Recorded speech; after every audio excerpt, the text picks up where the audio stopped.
Hello my lovely friends, my name is Ava and today I have some monster romances that are perfect for the upcoming spooky season.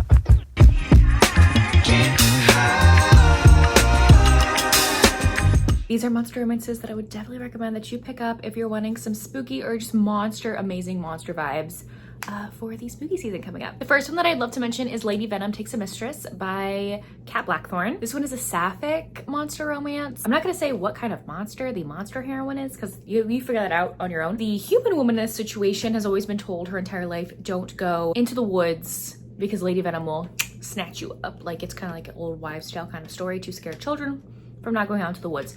But she's running from something and somebody in the woods, and she comes across this glorious gothic looking castle, and there Lady Venom actually saves her life, and as repayment Lady Venom is like, you're gonna become my mistress now and do whatever I say because I saved your life. And it gets raunchy, it gets sexy, it gets hot. If you have a snake phobia, don't pick this one up. She like controls the minds of snakes and snakes like flock to her. She's not a snake creature herself, I will say that. So if you're just bothered by snakes in general, maybe don't pick this one up. But this one was hot. A fun little hot novella. His Darkest Craving by Tiffany Roberts is a fantastic one to pick up during this season. Sophie is our heroine and she decides to go rent out a cabin on the edge of these deep dark woods in the middle of nowhere so she can work on her novel. There's this shadow entity that actually rules over the forest and protects it, and he has killed every single human that has come across the forest. He's a shadow entity, right? So he like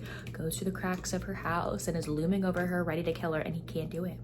Like, why can't I kill this woman? So he just becomes fascinated by her, and she ends up being like stalked by this shadow entity that may or may not have a curse on him. Okay, and so yeah, I wouldn't think like a shadow would be sexy. This book proved me wrong. It's hot. It's really hot. And there's even like a Halloween aspect too here because I think the hero is able to be in his corporeal like physical form. He was cursed. So be in like his physical body form like this, I think once a year, and I think it's on Halloween. So I might be mistaken, but I think I'm right. If you have not picked this one up yet and you love monster books, what are you doing with your life? A Soul to Keep by Opal Rain, the first book in her Duskwalker Bride series. These are immaculate. All these books, immaculate vibes for the spooky season. It takes place either on another world, or I saw another theory that this is like post-apocalyptic Earth.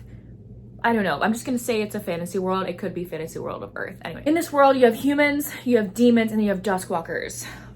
Rhea is our human, and Orpheus is a Duskwalker. So he's kind of like a mix between the two. He's his own being in general. Demons, though, consume holy humans, and that's how they get stronger. And the human village that Rhea lives at has paid Orpheus for years through a bride price. Like, we will give you a bride every, I think, 10 years if you keep a protection spell over our village so no demons get in.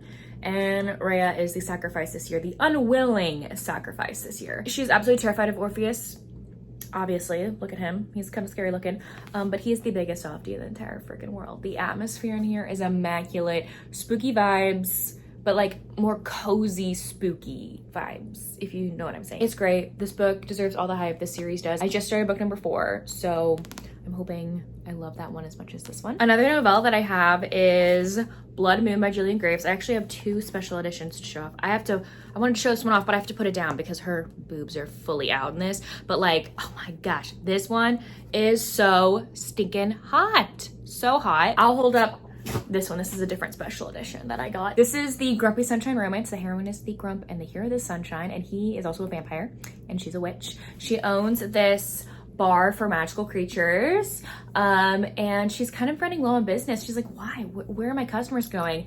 And there's this new club that opened up across the street that's taking a lot of her customers, so she's not very happy. Anyway, she decides to blow off some steam at like a paranormal creature party that her friend is hosting, and she drinks this potion and she gets a little frisky, right?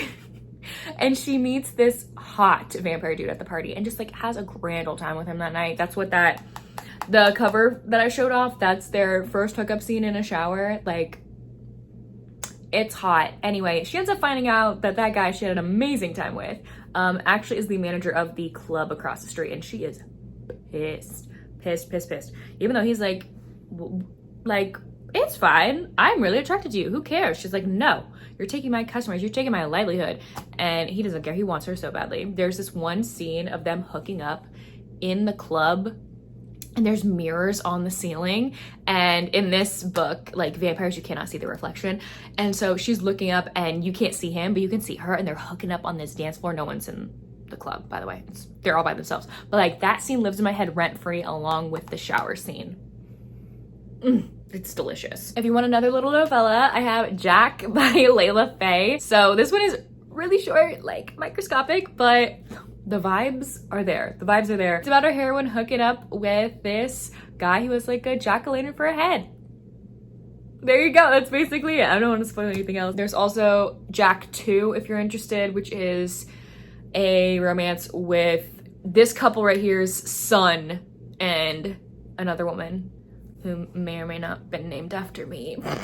So if you want to read about an Ava, like she's specifically named her after me, go check out Jack 2 after this if you want to read about their son having some naughty times. So this one's fun. His stuff tastes like pumpkin spice, so if that floats your boat, if you want to read something wacky that's hilarious and hot, like pick up Jack before Halloween or on Halloween. You could probably finish it.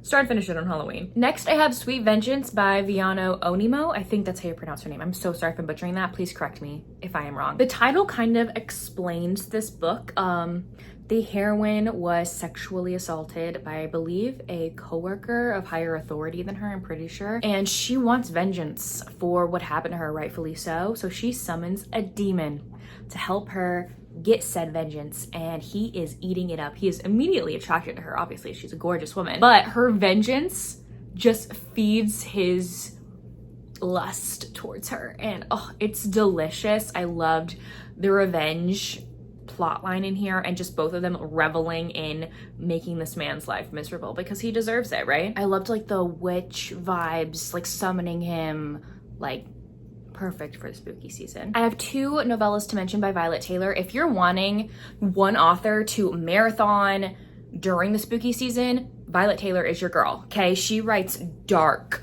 monster, spooky romances. First one is Stitches, which is a reimagining of The Nightmare Before Christmas, the romance between Jack and Sally, and the hero also has like this skeleton form. It turns into a monster creature. Anyway, they're stuck in the underworld together after the heroine has been killed and kidnapped by this evil scientist in the underworld, and has been put back together with other women's body parts that he has killed and kidnapped. So it gets pretty dark. It's a little grotesque. So if you're wanting a reimagining of The Night Before Christmas, look no further. I also have a Web of Lust and Sorrow. This is actually going to be featured in a vlog that is coming out next week, early next week. So I won't give away too much, but this is a romance with a female monster. She's a spider monster creature.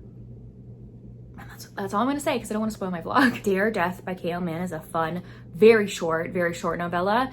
This one does take place on Halloween. Our heroine gets roped into hanging out with a few of her college acquaintances in the college's like gym, and they end up summoning this demon and playing Dare or Death with them, where the demon will give them a dare, and if they don't do it, the demon kills them. So it's her romance with that demon and maybe another person. Maybe. And lastly, I have The Witch's Wolves. This one is an MMF romance. So these 2 guys are like wolf humanoid creatures. Anyway, the heroine has been shunned by her town, is running away from her townsfolk. They're trying to kill her with like pitchforks and everything. And she comes across this cottage and finds solace and like hides in there. She doesn't know that these 2 wolfmen are living in there, and they actually get to know each other more and ask her to be a part of their mating family. I don't really know, like a 3-way mating situation. It's kind of like Little Red Riding Hood inspired a little bit. Yeah, that one kind of gives me like the fall spooky vibes. Anyway, so you have it. Those are some monster romances for spooky season that you should totally check out. Let me know down below if you've read any of these books or if you plan to, and if you don't feel like commenting anything else, you can leave me a jack-o'-lantern emoji in the comment section down below. But anyways, thank you all so much for watching. I will see y'all soon in my next one. Bye y'all. Oh, and I keep finding dog ears that you left in my books. Miss your ache and I just crash over, guess you crashed in like a tsunami. Woke up next to you so hungover, sunlight painted stripes.